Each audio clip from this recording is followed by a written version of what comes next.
So this is the site that we keep to raise awareness of my father's plight, and also to sort of document some of the efforts that we've undertaken. So the first page is just some pictures. That's me and my two brothers.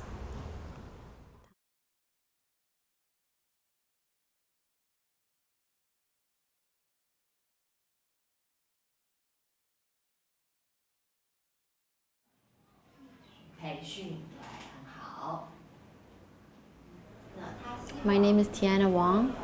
I'm 24 years old. I was born and raised in Montreal, Quebec, and I'm the daughter of Dr. Wang Bingzhang. My father, Wang Bingzhang, was the founder of the Chinese Overseas Democracy Movement. He was a medical doctor and went to Canada in the late 1970s to pursue a graduate degree in experimental medicine. Shortly after he graduated from McGill, he defected and decided that he was going to dedicate his career to bringing ideals of freedom and democracy and human rights and rule of law to China. 就跟我们民意是一样的，完全一样。所以我说呢，过去的民运呢是个没有灵魂的。In 2002, he took a trip to Southeast Asia and went to Vietnam, but he just fell off the grid and we didn't know what happened to him. Chinese thugs kidnapped him, forced him onto a boat, brought him into mainland China, kept in custody for 6 months incommunicado. My father was tried in secret. There was no family member allowed. He was convicted of charges of terrorism and espionage. There was no evidence, no witnesses that were present during these trials. My father himself was not even allowed to speak. And for these crimes, he was sentenced to life in prison. So you can go to the news center for recent things that have been published in the media. I've been working with my family to petition for his release.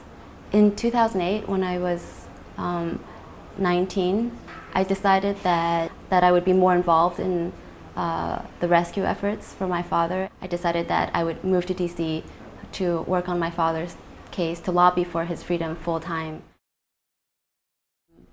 I wrote an op-ed piece as part of the way I thought I could share my father's story.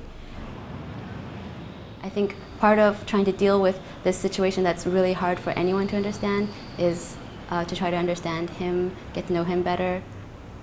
Since the things I've done in DC, I no longer can visit China. I can't go visit my father in prison anymore, and so our communication is entirely limited to the exchange of letters, and these letters also have to be written entirely in Chinese. I thought that learning Chinese was an important step in being able to overcome this, bridge the gap, make it easier for us to communicate, since this was going to be likely the only way that we could maintain our communication.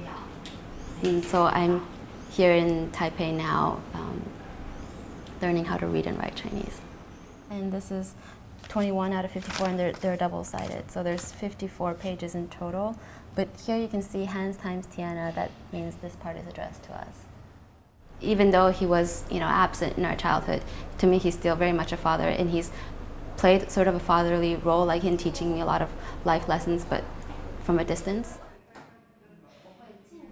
I think that when I think about the moment in time where we would be reunited, I honestly can't think of words that would come out of my mouth, because I don't think any words would suffice. But I think of that moment and I associate it with a huge sense of relief, thinking that this part of our life, this nightmare, is finally over, and all I can think about would be, rebuilding and moving on from this.